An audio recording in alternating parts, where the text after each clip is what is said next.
part maintenant dans BFM Story avec ce qui fait l'actualité du jour. Et nous allons revenir sur ce militaire de 23 ans, proche des idées de l'extrême droite radicale. C'est comme ça qu'il est décrit. Il a été arrêté sur sa base aérienne près de Lyon.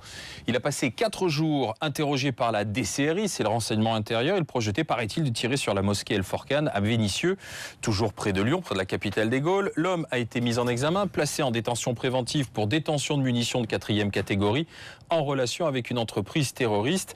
C'est inquiétant, disait aujourd'hui le recteur de cette mosquée, des propos corroborés par le recteur de la mosquée de Lyon. Pourquoi ? Parce qu'il semble qu'il y ait une volonté affirmée de nuire à la communauté musulmane. Pour en parler avec nous, Marouane Mohamed, porte-parole du collectif contre l'islamophobie en France.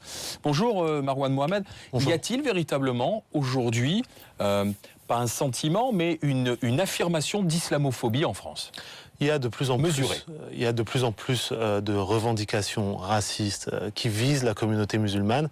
Et ce qui est dramatique, c'est que c'est pas juste le fait d'une frange de l'extrême droite. On retrouve des formes de ce discours-là beaucoup plus largement dans d'autres partis politiques. Et malheureusement, les pouvoirs publics peinent à prendre la mesure de ce phénomène-là. On le voit en observant des réseaux sociaux, on le voit en observant des blogs et la manière dont les commentaires se structurent à la suite d'un certain nombre d'articles, y compris sur des chaînes de grande audience comme BFM, TF1 ou autres, et on voit que quand 80% de Français se positionnent de manière hostile vis-à-vis de l'islam et des musulmans, c'est pas juste l'extrême droite. Ça veut dire que ces idées-là, elles ont pénétré des sphères beaucoup plus consensuelles du jeu politique et elles se traduisent de plus en plus par des passages à l'acte violent. Ça veut dire que la parole a été libérée aujourd'hui, c'est ce que vous dites ? Oui, elle a été libérée et puis le travail de banalisation des idées de l'extrême droite a été fait au fur et à mesure, ce qui fait que dans la bouche d'un ministre de l'Intérieur nous expliquer que la lutte contre le voile est un combat essentiel pour la République, ça banalise dans l'opinion publique le fait de pouvoir détester des femmes juste parce qu'elles portent le voile. Ça, c'est ce qu'a dit Manuel Valls. C'est ce qu'a dit Manuel Valls, entre autres déclarations. Mais c'est lui,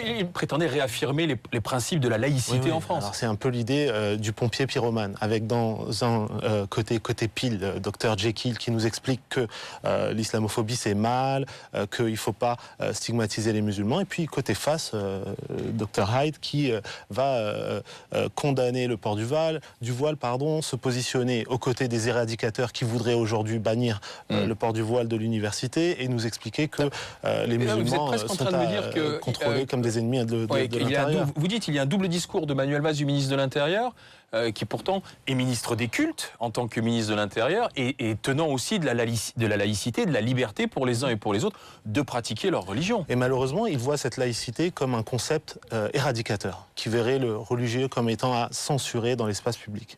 Et il ne prend pas la mesure du fait qu'il est le ministre de tous les Français, et y compris le ministre des musulmans, et qu'il leur doit une protection et qu'il leur doit un soutien au-delà de ses opinions personnelles. Et malheureusement, on voit qu'aujourd'hui, un certain nombre de politiques, à droite comme à gauche, se servent une fois de plus des musulmans comme d'un paillasson électoral pour aller braconner sur les terres du Front National. Et ça, c'est inacceptable, encore plus pour un ministre de la République. Donc aujourd'hui, il y a une véritable islamophobie en France, encouragée, dites-vous, par des doubles discours, par des responsables politiques, mais cette islamophobie, est-ce que on vient vous voir aussi pour vous raconter un certain nombre de faits et gestes qui ont lieu au quotidien, oui ou non ? Oui, alors on vient nous voir pour des actes de discrimination et de violence, donc on nous contacte par téléphone ou par mail ou en allant au bureau du CCIF, et depuis sa création en 2003, on a reçu des milliers de cas, certains qu'on exclut, qu'on ne considère pas comme étant des actes islamophobes, ce sont des incivilités ou des actes racistes où la charge anti-religieuse n'est pas explicite, n'est pas démontrable. Et puis ces actes-là, on les résout par médiation ou bien par dépôt de plainte ou par poursuite juridique grâce à notre pôle juridique et à l'ensemble du réseau d'avocats qui travaillent avec nous.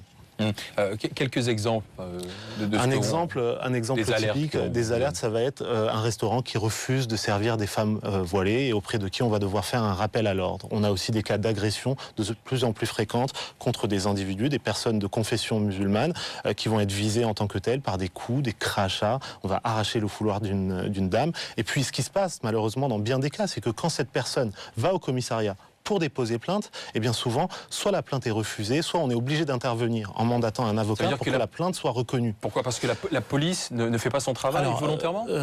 Parfois, il y a une méconnaissance du droit, c'est-à-dire que dans le cas du restaurateur qui bannit la femme musulmane qui porte un foulard, parfois on a même des agents qui pensent que c'est légal de discriminer les gens sur une base religieuse. Donc on est obligé de faire aussi un rappel à la loi auprès du commissariat. Et puis des fois, malheureusement, il y a des agents de police qui pensent que l'islamophobie est une opinion comme une autre et qu'on peut traiter les musulmans comme des citoyens de seconde zone. Oui. Ce à quoi il faut rappeler que leur première responsabilité, c'est de protéger les citoyens, quels qu'ils soient. Je lisais aujourd'hui, notamment ce que disait le Front National, qui estime qu'on dévie le problème, que l'on ne fasse pas croire que les Français seraient un peuple raciste ou xénophobe, ce n'est pas vrai, c'est un peuple accueillant, ouvert, mais qui déteste le communautarisme. Oui, alors le communautarisme, aujourd'hui, qu'est-ce que c'est?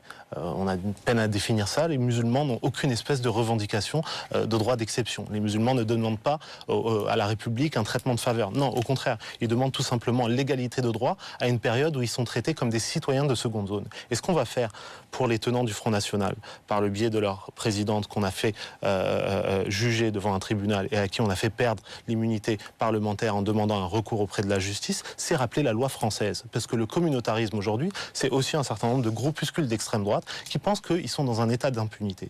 Et comme nous l'avons fait avec des personnes qu'on a fait condamner devant la justice, notamment un agresseur islamophobe près d'Orléans qui avait agressé 3 femmes musulmanes, on va rappeler que, en vérité, puisqu'on a envie de jouer, l'islamophobie, c'est comme la Française des Jeux. 100% des condamnés ont tenté leur chance. Aujourd'hui, on a entendu une étudiante, notamment du côté de Lyon, dire nos tenues vestimentaires sont différentes. Alors, est-ce que aujourd'hui, les Français doivent s'habituer à des tenues vestimentaires différentes et une pratique de la religion qui, visuellement, implique une barbe, un foulard, et aujourd'hui, il faut se dire que ça fait partie intégrante de la société française. La diversité vestimentaire, elle est un des acquis, une des caractéristiques de la société française. Quand on est adolescent ou étudiant ou adulte, on s'habille de manière différente, comme vous et moi, ou comme n'importe quelle autre personne. Et de la même manière que une jeune femme choisit de s'habiller de manière gothique, et puis l'autre dans un style hip-hop, et l'autre dans un style islamique en portant un foulard, de l'extérieur, nous, on n'a pas à juger des bonnes et des mauvaises pratiques ou à leur imposer un choix vestimentaire qui serait un choix injuste, un choix qui irait en contradiction directe avec leur liberté fondamentale. Et aujourd'hui, quand on voit dans des sondages que majoritairement dans l'opinion publique, on serait en soutien d'une loi liberticide, ce qu'on mesure dans ces 80%-là, puisqu'on peut dire un mot de méthodologie, c'est aussi le résultat d'un travail de matraquage dans les médias et dans l'opinion publique d'une idée stigmatisatrice des musulmans. D'accord ? Et cette opinion-là, ces 80%-là, moi je leur dis une chose très simple. Il est peut-être temps aujourd'hui de relire la Déclaration universelle des droits de l'homme et de se rappeler que au nom de aucune loi, on peut venir nier à des individus leur liberté fondamentale, leur liberté d'avoir une religion et de la manifester s'ils le souhaitent. De la manifester, s'ils le souhaitent, d'une certaine manière vestimentaire ou autre, quoi, en fait. Ça. Vous demandez à être reçu par Manuel Valls ou pas?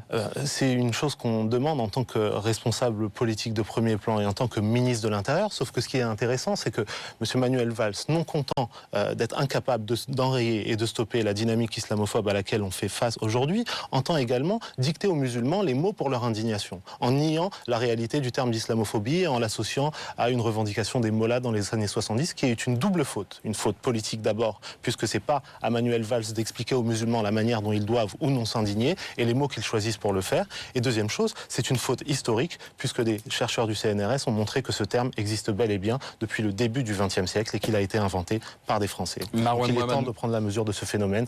Et c'est le message qu'on adresse à Manuel Valls aujourd'hui. Merci Marouane Mohamed, porte-parole du collectif contre l'islamophobie en France. BFM Story continue dans un instant.